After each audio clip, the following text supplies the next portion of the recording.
Good afternoon, Communication 110 classes. I'm going to be putting this up for both of my classes so that you can work on your materials and your writing ahead of time. So let me share my screen because I want to give you a better idea of what I'm looking for as far as your full sentence speech, your outline, and the process that goes through. So this is an exemplar writing piece that was submitted to me. This one person, she happened to definitely get an A+ in the course, but I wanted to give you an idea of kind of what is expected. I did double check her writing. She's an incredible writer. She did not plagiarize, and I'm going to show you how. I'm going to read this to you, but I'm also going to focus in on ways to go about citing your works in your writing. I'm going to first look at the full sentence speech, then we're going to take a look at the outline, and then to the note cards. The note cards needed improvement, but it was just because they were too long.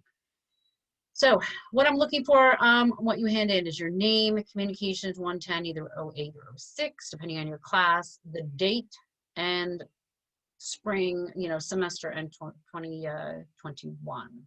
Now the full sentence speech.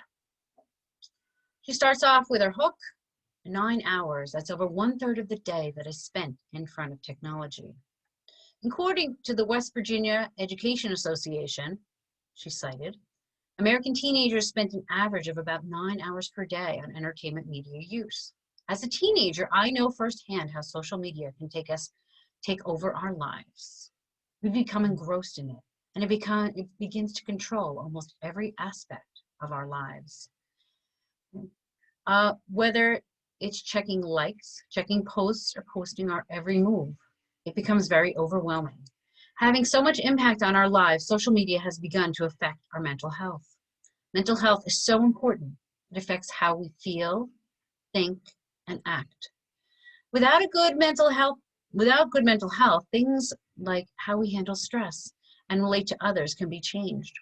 Social media negatively affects many teens' mental health. Mental health is so important, and social media is declining it by creating stress and depression in our lives, and yet teens are still addicted to their devices. Citing again, according to the CDC website, mental health is defined as, look here, here's your quote, our emotional, psychological, and social well-being. It affects how we think, feel, and act, closing the quote, all right? They also explain how mental health is important to us in every stage of our lives. Our mental health is related to our physical health. Illness, such as depression, can increase the risk of different types of physical heart problems. Mental health can affect so much of our lives. It's necessary to keep it healthy, but teens are having a very hard time doing so. According to helpguide.org, again, cited again, being socially connected to others gives you many positive benefits, such as easing stress, anxiety, and depression. It can also boost your self-worth, joy, and provide comfort. Although many of us rely on social media platforms to develop and hold these social connections, it actually requires in-person human interaction to release these happy hormones within you. This technology can actually make you more depressed and lonelier. A study done in 2018 by the British Tide Social Media, again, quoting, used to a decrease in more disruptive sleep, while ultimately can lead to greater chance of having depression, memory loss, and poor academic performance. Ironic, right? See how she's intertwined her own comments and her own thoughts throughout. Something that was created in hopes to bring us closer together is inflicting negative emotion within us. As you can see from the graphic, she brought in a graphic that she held up when she did her presentation. On economist.com, the longer these users are on their respective social media platforms, the more likely they are to report that they're actually sad. Now, this is true for every platform surveyed except for FaceTime, probably because that is most like the face-to-face contact, and humans need to release the hormones, but it is still not the same. Quoting again, McLean'sHospital.org even reported that the earlier teens begin to use these social media platforms like Instagram, Twitter, Snapchat, and Facebook, the greater the impact is on their mental health. Kids are being exposed to social media earlier now, which is going to lead to more mental illness as they grow into teens and young adults. So the question many people are asking is, why are these teens so addicted to social media if it has all these negative side effects? Well, the simple answer is so many people are blind to the fact that social media is what is causing them the troubles in life. However, teens have become addicted to social media. They are unable to turn away from their phones because they are so used to constantly checking their social media feeds. An article on BBC.com, citing again, reveals the story of a group of seniors in high school who took on a challenge of no social media for a week as part of the BBC News report story. 2 teens wrote about their experience, and they admitted the main reason for constantly checking their news feeds is because of the fear of missing out. They spoke about missing out on things like their friends, talking about virtual videos, in school, plans about going out, and just plain boredom. Closing statements. Our mental health is so important and affects so many aspects of our lives, yet kids continue to be addicted to social media even though it deteriorates their mental health. Instead of becoming a human connection, we need to be happy. We use social media, but it does not do the same. It makes us more depressed and lonelier. Social media is negatively affecting many teens' mental health. As I close, the most important thing to take away from this is to be more aware of your social media use. I challenge you to take a break from social media for a week or even a day and see if you witness any improvements, in your mental health. This change could be something that positively affects the way you live your life. You'll notice I didn't write this, so I was making some miscues. I haven't read this in quite a few months. If I was actually doing this speech, I would have definitely focused more and practiced more. So I apologize for the miscues. Here are the sources. Okay, she included her sources in at the end of her full sentence speech. Now, what the next thing she did, she took the outline. She actually just took the full sentence speech, turned it into bullets. Okay, I'm not going to read this for you. It's more of just, moving on your way to the note cards. According to the CDC, as a teenager, according to helpguide.org, these are all bullets. These are things she wanted to include in her speech. A study done in 2018. Why are these teens so addicted? Article in the BBC.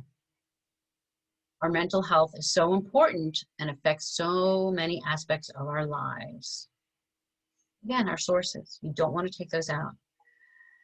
And lastly, these are her note cards, which by the time, now again, this is just the first run at her note cards. The writing is very small.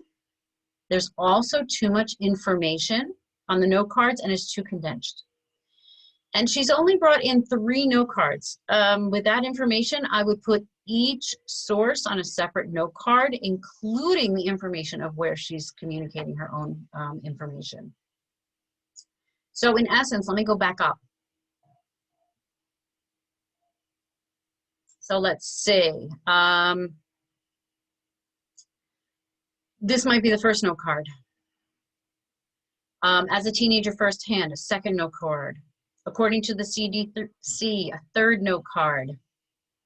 According to help.org, could be a fourth card, because when you are doing note cards, you want to have a different source on every card. And you can also, if there's a lot of information, you can have additional information on additional cards. The British Tide, it's another one.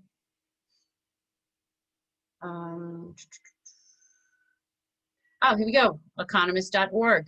All right, here's another one. What do we have to 5 or 6? Here's another one. Negative side effects, simpler answers. According to the BBC, mental health is important. So you're probably looking at close to 10 note cards. All right, that's going to help you organize yourself. Again, here's one. She put, let's see, West Virginia Education Association. Let me see. Here's her thesis. I would put thesis on a separate card. Here she's got, she doesn't have the actual, she has the quote, but doesn't cite it.